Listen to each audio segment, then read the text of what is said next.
আজকের একটা নতুন একটা ভিডিও নিয়ে চলে এসেছি। আজকে বানাবো নিহেরে মাছ বা লইটে মাছের ঝাল। লইটে মাছটা দেখো আমি ছোটো ছোটো করে কেটে ভালো করে ধুয়ে নিয়েছি। এই বানাতে কী নিয়েছি, দুটো বড় বড় সাইজের পেঁয়াজ কুচি নিয়েছি, 6টা লঙ্কা চিড়ে নিয়েছি, 3খানা টমেটো কেটে নিয়েছি, আদা রসুন বাটা, এখানে নিয়েছি হলুদ, গুঁড়ো লঙ্কা আর তেল। তা নিহেরে মাছের ঝাল বানাতে গেলে কিন্তু পেঁয়াজ আর টমেটোমের ভাগটা একটু বেশি দিতে হবে। গ্যাস ধরিয়ে কড়াই বসিয়ে দিয়েছি, এবার দিয়ে দেবো তেল।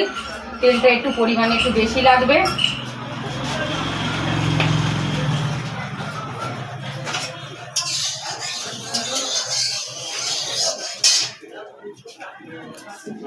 ঠিক আছে, গরম হয়ে গেছে, এবার দিয়ে দেবো কুচনো পেঁয়াজগুলো।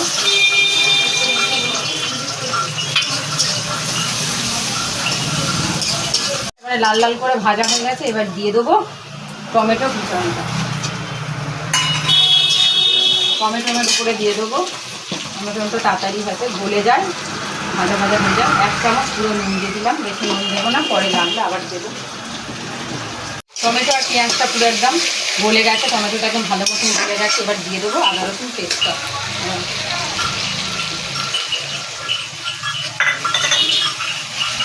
আদা রসুন পেস্টটা ভালো করে মশলার সাথে, আদা রসুনটা ভালো করে টমেটোর সাথে কষা হয়ে গেছে। এবারে দিয়ে দেবো গুঁড়ো লঙ্কা। গুঁড়ো লঙ্কাটা দিচ্ছি কালারের জন্যে আর ঝালের জন্য,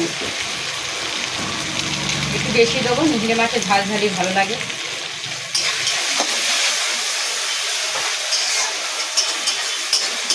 এবার দিয়ে দেবো হলুদ, 1 চামচ হলুদ দিচ্ছি।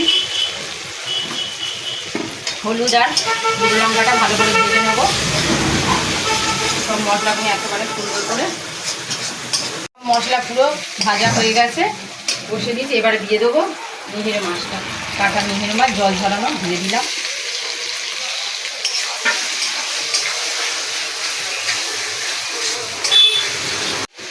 নিহিরে মাছটা দিয়ে মশলার সাথে ভালো করে মেশানো হয়ে গেছে। দিয়ে দেবো চেরা কাঁচা লঙ্কা ওপর থেকে। কাঁচা লঙ্কাটা দেওয়ার জন্য, ফ্লেভারের জন্য কাঁচা লঙ্কাটা দেওয়া। দিয়ে এবারে চাপা দিয়ে দেবো। এবারে ঢাকা দিয়ে দেবো। গ্যাসের ফ্লেমটা একটু আস্তে করে দেবো, আস্তে আস্তে হবে। দেখি নিহিরে মাছের ঝালটা কেমন। দেখো নিহিরে মাছের ঝালটা কিন্তু আমার রেডি। কত সুন্দর দেখতে হয়েছে, দেখতে তো সত্যি খুব সুন্দর হয়েছে। সেটাও ভালো হবে। একটু খেয়ে দেখাই তোমাদেরকে কেমন হয়েছে। ঢাকা দিয়ে দিচ্ছি।